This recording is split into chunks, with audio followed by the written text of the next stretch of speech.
And we're back with more interviews here at the Utah International Film Festival. Utah has to come first. I was told that by legal, I think. Done. Yeah, so anyway, I'm here talking to Stephanie Ollerton. She is the producer of a short film here, official selection, called Brew. Brew.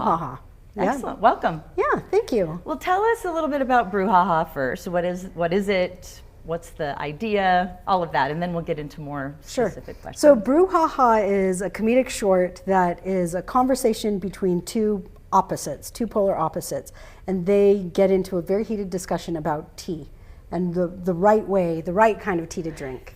So it's a lot of fun.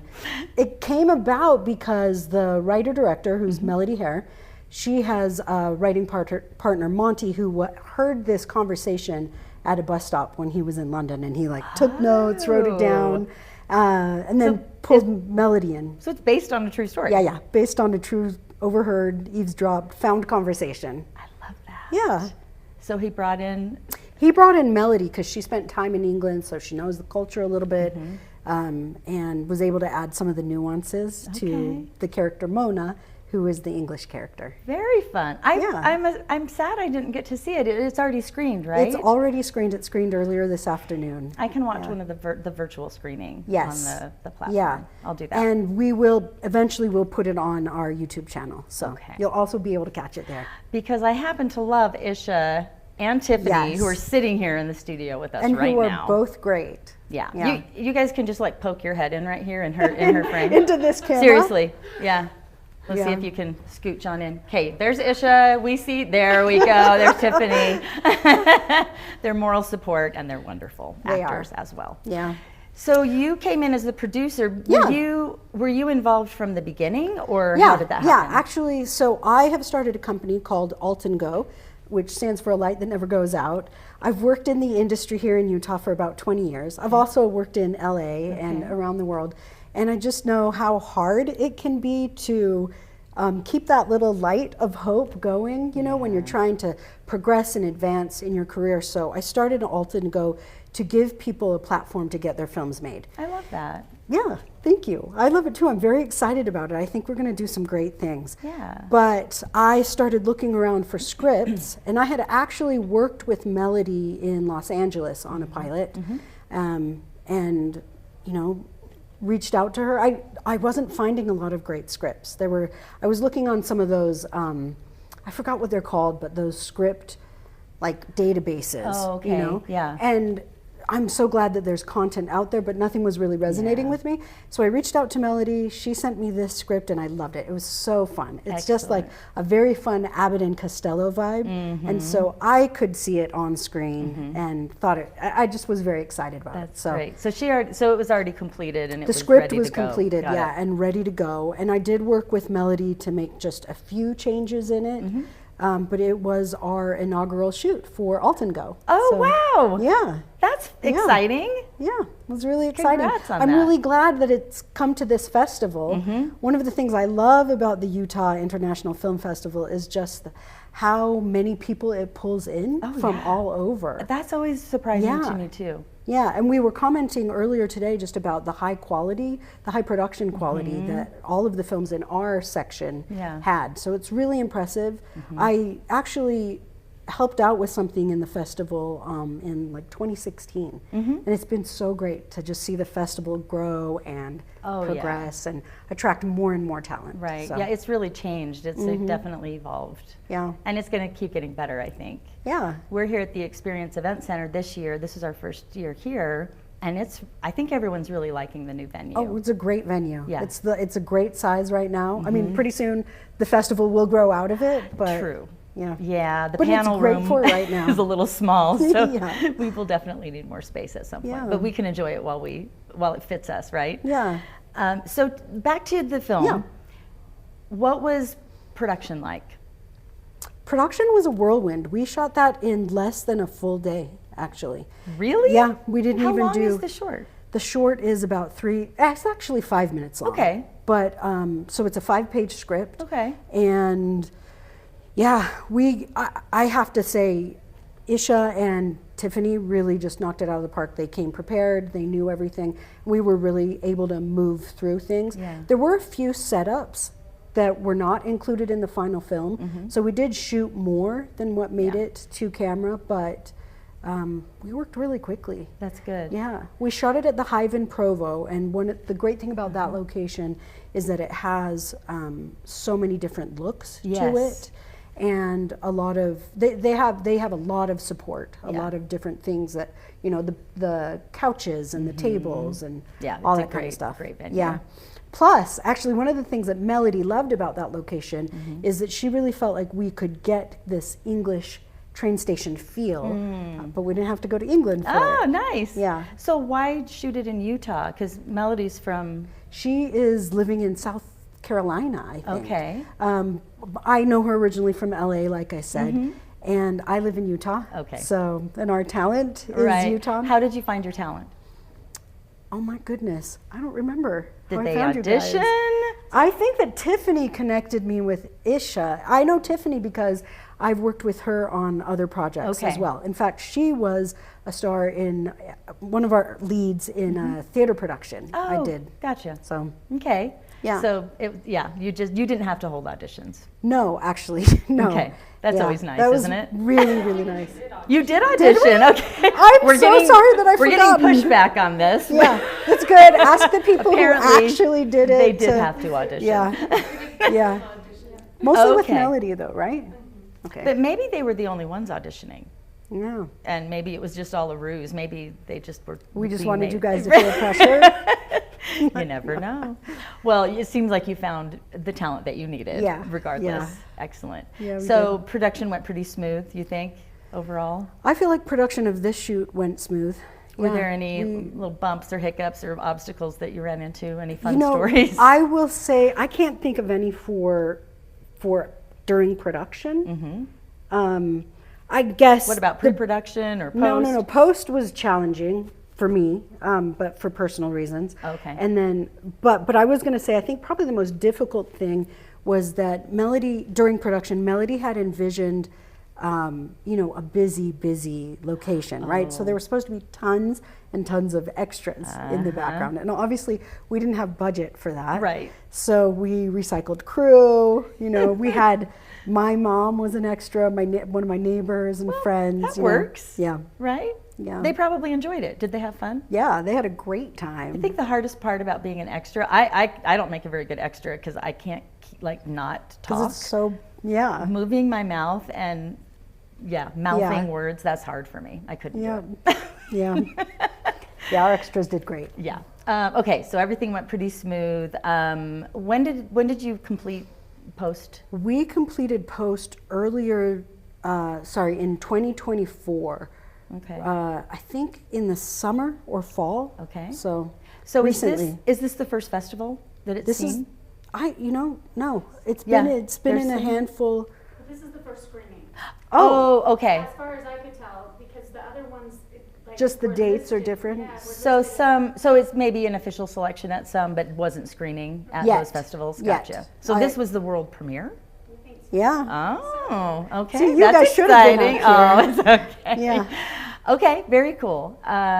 What's next for it? Do you want to just kind of throw it up on the internet or? Yeah, the plan was always to launch it on our site on Ollerton Go, so that it can show people what we can do, encourage more people to participate, and hopefully help other people know we can help you get your films made. Yeah. So. People are always looking for producers around here. Yeah. So I think it's just about getting the word out, and a festival is a great place to network and get your name out in the world. So hopefully you've found some of that. Have you met some new people here? I have. Yeah. I just spoke with a writer who talked to me about a script that she has. So great. We'll see where it goes. I guess the hard part is vetting all the scripts. Yeah, that's tough. That's tough. Because like you said, they're not all wonderful. Well, I guess a better way of saying it is they're not all wonderful to me. Exactly. I'm sure they're going to be wonderful to somebody. Right. But you have to, it has to be something you want to get behind. Right, exactly. And I get it. Yeah. You want to put out material that's that interesting you get to excited you. about. Yeah. Tell me, what's next for you as far as, do you have anything in the? We have a shoot coming up in March. Oh. So, we're accepting submissions and people who want to participate. Our website is altngo.com. Excellent. So you can check us out there. That's fantastic. What's the production? Or what's we don't know yet. Oh, so we're soliciting scripts. Oh. We're open call if you guys are interested. That's really exciting. Yeah. Okay, maybe we can somehow get, I don't know how quick we can do that to get a title of the website. But anyway, we'll get it out there. And hopefully, that's a really quick turnaround. It's exciting to think just of what's going to happen for the future, where things can go. What we try to do also is make shorts that can go on to social media, because of course that gets us more recognition, but also hopefully it gets our actors more recognition, our directors more recognition, i.e. work. So, exactly. We like work in this industry, don't we? Exactly. Work that pays. That's the challenge sometimes in the independent film industry. Yeah. Tell me a fun fact about you. I lived in India. I went to film school in India. Really? Yeah, I studied cinematography at a conservatory called Whistling Woods International. Wow. Yeah, it was very fun. Our school was right in the heart of what's called Film City in Mumbai. So kind of like the equivalent of Hollywood, but for Bollywood. What made you want to go there? I wanted a new and different experience. I worked as a camera assistant. I started as a camera intern and I worked my way up through the ranks, and I realized it's going to be 15 years before anyone ever lets me touch a camera, as a DP. So, and a lot of the younger DPs that I was working with had gone to film school. So I finally caved and I was like, okay, I'm going to do it. But let's go to India. Wow. Let's do it in India. That's brave, it seems, it was a great experience. It sounds really cool. It was really challenging, but it's interesting. Maybe everybody feels like this a little bit, but you think like, I haven't learned anything. And then I came back and of course was watching films here, and I could just see how they did everything. It was really clear to me. And then of course, I started working and it was great. And you really did learn stuff. Yeah. You just didn't know it yet.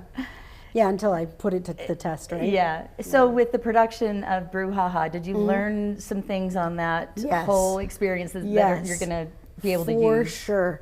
I think just in a softer sense, you really have to surround yourself with people who will encourage you and help buoy you up when you're losing steam for things, when things drag on, or when something doesn't work out like you wanted it to work out. That's really important. I also learned, we showed up with our shot list that was like, we're going to do this and this, and it's all going to be perfectly. We had things storyboarded and ready to go, and it just doesn't always work out like that either.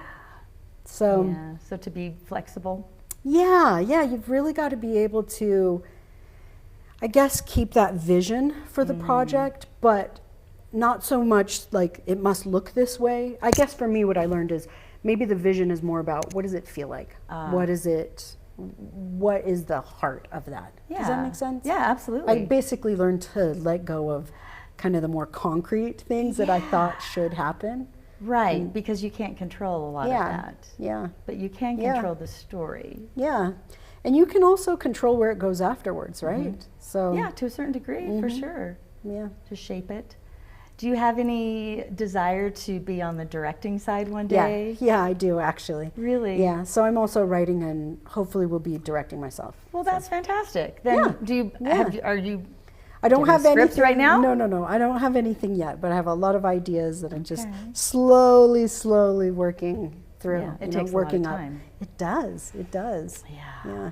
And then it's also, getting to that point where you're like, okay, now I need other people to read this and be like, what do you think? That's got to be scary, because I bet it feels so personal, and then you're like turning your heart and soul over to someone else. I hope what it does though is make me more gentle as a producer. To have been on the other side. Yeah. To understand, like, people really invest in. People put their heart in things. I think for a lot of us in film, especially if we're doing our own work, we do it because it's either an idea we're excited about seeing or maybe some message that we want to have across. But I think that's the thing that I'm really understanding now. Like, okay, I'm gonna remember that people have heart invested in this. That's a wonderful thing to remember as a producer. Right? Yeah. Fantastic. Is there anything you wanted to add that we didn't cover or get to? I know you had some notes from your director and your writer. Yeah. I want to give a shout out for Monty. He's actually written and directed several shorts and features in the horror genre. Okay. So, what was great about this project was that we just had people with a lot of experience coming to the table. Yeah, that helps. And that's another thing that I love to see happen, because I think when we're working in the industry, we are taking a lot of jobs that we love doing, supporting other people in their projects. But when it comes down to it, I think most of us have something that we want to, like our own projects that we want to try to move forward. Yeah, so. Yeah. We all have to help each other. Yeah. Let me just look. Do you guys have remember any like hijinks or? I am just going to do another little pitch for these two. Absolutely. They were so great to work with. Good. Like so chill and, like I said, prepared, professional, just really good attitudes, really willing to try whatever Melody wanted to try. Yeah. So it's funny, if you were to give advice to actors about one bit of advice on set etiquette-wise, what would it be? Oh, etiquette-wise. I thought you were going to ask for something else. Well, no, or what did you think I was going to ask? Because I thought you were just going to say give whatever, a piece of advice. Perfect. Okay, let me do that. Advice, just generally. I would say invest in your characters. Buy into your character. Just go for it. You might not feel comfortable with that character. You might not like that character, but buy in. And I think the result will be more satisfying to the audience. So, any little set etiquette things that happen? Because I feel like, beginning actors in particular, which you didn't have that problem here because you've got veterans who have been doing it a while. But I think a lot of beginning actors, they do have some issues with what's appropriate. Maybe a good tip would be, one thing I've seen actors do is want to give, like, hopefully you're having a dialogue with your director. Yeah. Right? But oftentimes, I think the best place for those dialogues is before we start shooting, or maybe off, not right in front of camera, where all of the crew is watching. I try to make sets where we can have those dialogues. And I guess I should be clear, because sometimes that dialogue is necessary, just has to happen in the moment. Right. But I've also seen people try to change what the director wants, and that's just that causes a little power dynamic. Yeah, or just kind of gums up the mechanism, if it happens right there. Right. So, in front of everyone for everyone to see. I get that. That makes sense. Yeah. That's an interesting. I like it. Well, this has been a really fun conversation. Thanks for coming and chatting with me. We are going to be back with more filmmaker interviews here at the Utah International Film Festival.